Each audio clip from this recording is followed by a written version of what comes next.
Hello' friends, স্বাগতম আকৌ এটা নতুন ভিডিঅ'লৈ। আজিৰ ভিডিঅ'টোত আমি চাওঁ অসম বৈভৱ এৱাৰ্ড। যেনেকৈ আমাৰ ইণ্ডিয়াৰ চবতছে ডাঙৰ এৱাৰ্ডটো হৈ গ'ল আপোনালোকৰ ভাৰত ৰত্ন এৱাৰ্ড, তেনেকৈ ভাৰত ৰত্নৰ সৈতে সমান হ'ল আমাৰ অসম গভৰ্ণমেণ্টে যোনটো এৱাৰ্ড দিয়ে, সেই এৱাৰ্ডটো হ'ল আসাম বৈভৱ এৱাৰ্ড।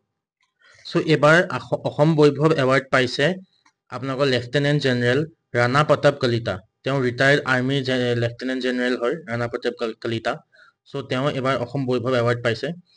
অসম বৈভৱ এৱাৰ্ড হ'ল highest civilian award of the state of Assam in India. যেনেকৈ ইণ্ডিয়াৰ highest civilian award Bharat Ratna, তেনেকৈ অসমৰ হায়েষ্ট চিভিলিয়ান এৱাৰ্ড হৈ গ'ল অসমৰ ষ্টেটৰ ভিতৰত হ'ল অসম বৈভৱ। প্ৰথম কেতিয়া অসম বৈভৱ এৱাৰ্ডটো ষ্টাৰ্ট হৈছিলে? 2 ডিচেম্বৰটো আমাৰ অসম দিৱস হয়। 2 ডিচেম্বৰ 2021 অসম দিৱসৰ দিনা আমাৰ চিফ মিনিষ্টাৰ হিমন্ত বিশ্ব শৰ্মাই প্ৰথম অসম বৈভৱ এৱাৰ্ডটো ডিক্লেয়াৰ কৰিছিলে। ইয়াৰ এৱাৰ্ডত 5 লাখ টকা দিয়া হয় আৰু লাইফ টাইম গভৰ্ণমেণ্টে ট্ৰিটমেণ্ট কৰিব। যদি কিবা তেওঁ বেমাৰ হয়, কিবা হয়, গোটেই এক্সপেঞ্চেছ গভৰ্ণমেণ্ট অফ আছামে উঠাব আৰু লগত 5 লাখ টকা দিয়া হয়। আৰু অসম বৈভৱৰ আপোনাৰ যোনটো চিম্বল হয়, চিম্বলটো এটা জাপি হয়। জাপি আৰু তাৰ এটা হলং গছজোপা থাকে। এইটো অকমান দেখা পাইছে। অসম বৈভৱ যোনটো 3টা এৱাৰ্ড আছে, অসম বৈভৱ পিছত অসম সৌৰভ, তাৰপিছত অসম গৌৰৱ।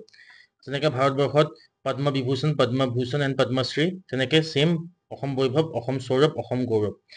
বৈভৱত চিম্বলটো হ'ল, চাওক দেখিছেনে, জাপি আৰু আপোনাৰ হলং ট্ৰী। এই অসম বৈভৱৰ চিম্বলটো হ'ল জাপি আৰু এটা হলং গছজোপা থাকে।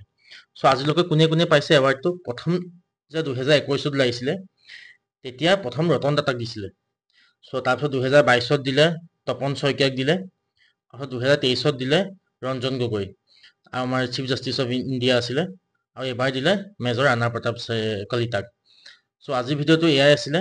আশা কৰিছোঁ আপোনালোকে কিবা নতুন বস্তু এটা শিকিব পালে। আকৌ লগ পাম আপোনালোকক নেক্সট ভিডিঅ'ত। জয় অসম, জয় হিন্দ, জয় ভাৰত। আৰু যোৱাৰ আগত মোৰ চেনেলটো ছাবস্ক্ৰাইব কৰি দিব। Thank U.